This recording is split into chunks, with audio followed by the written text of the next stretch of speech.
Welcome to Verbal Pick Radio, where we give you a verbal image of life, and we are everyday people.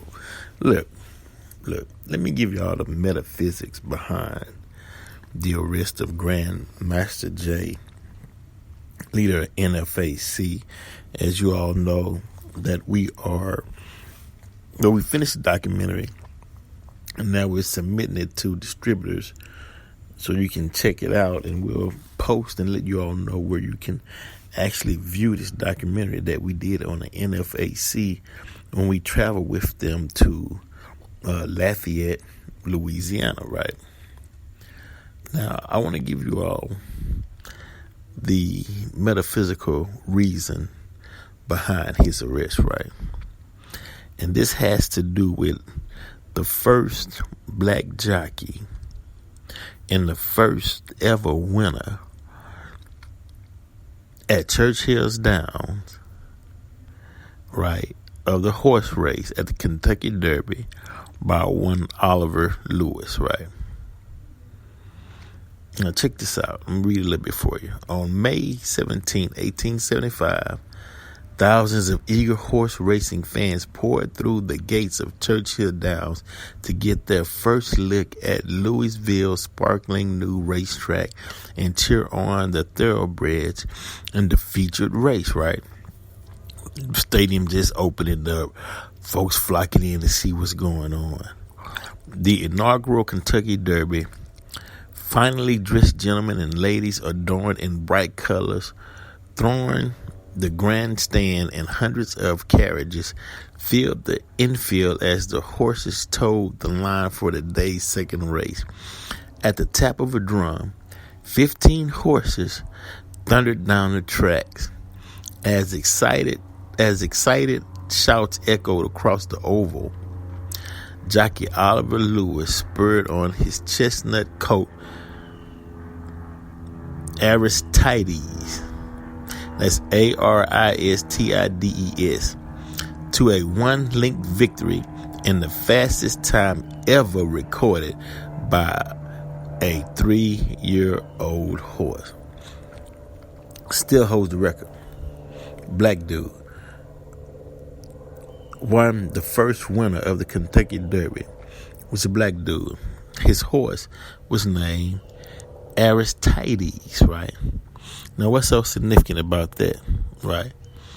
What's so significant about that, right? Well, we're going to get into that as well, right? Because Aris or Aristides is a form of the Greek name Ares, son of Zeus and Hera, and god of war, right? Ares means ruins and destruction, right? Aristides or Aristotle is all about Mars, the god of war, right? That black man, right, who won the Kentucky Derby, right? He knew, Oliver Lewis knew, he was sending a message that they didn't know at the time, that the black man will revenge the racism and slavery that took place in America right up under their nose, but they didn't catch it at the time because they wasn't well addressed in the black Greeks, the black Romans. That's why he named his horse Aristides, right? Because he knew he's sending a subliminal message. If you understood, you catch it.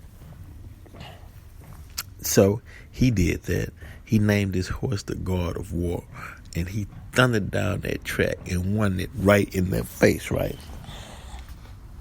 Then all of a sudden,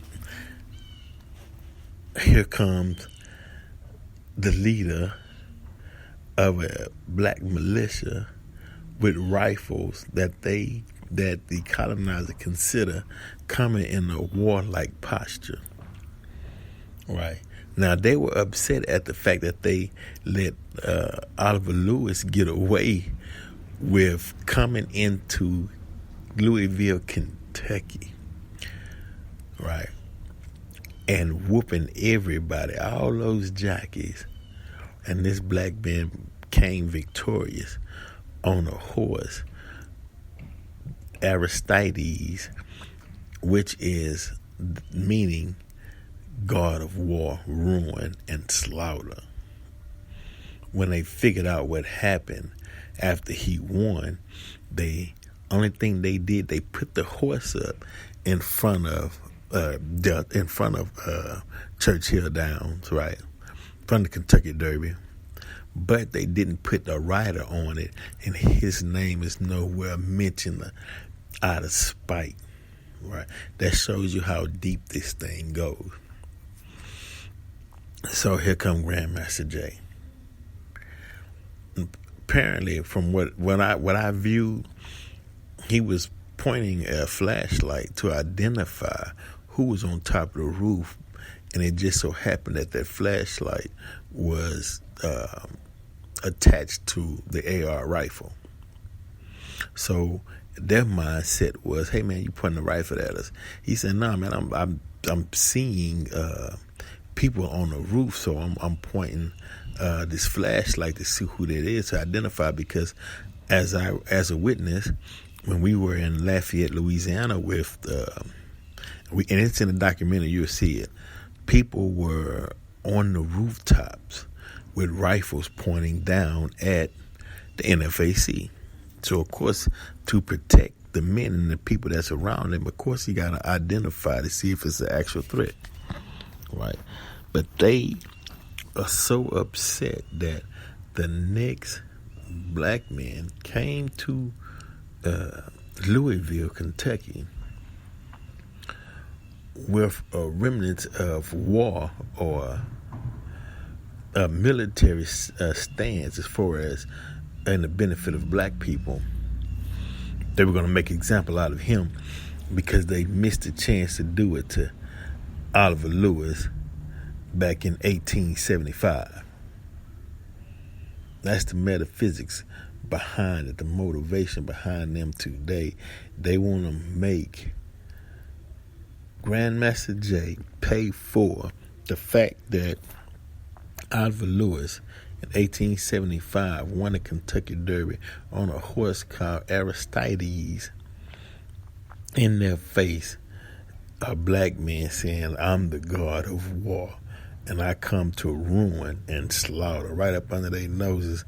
But they weren't educated at that time, and they caught on after he had won, but they made him pay because they didn't put him on the horse. They just put the horse, made a statue of the horse, took him off the horse, and didn't mention his name. So you wonder, well, why are people upset behind Grandmaster Jay's arrest in Louisville, Kentucky? Because subconsciously people understand what this means. They might can't articulate it to its fullest, but they understand something is not right. And that's why a lot of people are speaking out. And a lot of people are upset at the fact that, man, you got all these high-class lawyers. Nobody volunteered to come to his aid to where he would even have to go to a public defender, right? As of yet, is where it stands now. Come Monday, hopefully, attorneys listen to the different shows and the people saying, "Hey, what's going on?" And as people state, man, if we don't get this thing right, it's over. Now, what really gets me is, I saw a white guy. CBS was doing a show about gun rights, I believe. And this was his statement. He said, the Second Amendment gives us the right to shoot tyrants in the face. That's what he said.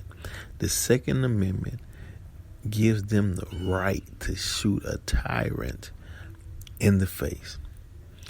Man, how many black men you know would make a public statement like that on national TV? Right. They can say things like that and get away with it. Black person say something like that, man, they monitoring him. They looking all in his business, see if he's a threat and whatnot. We don't even talk that way, but it just goes to show you that the time that we're living in. Right now, in today's time, this is what we're living through. I just wanted to say that, put a perspective on that for those who didn't know what actually took place and is currently taking place. Verbal Pick Radio. We're out.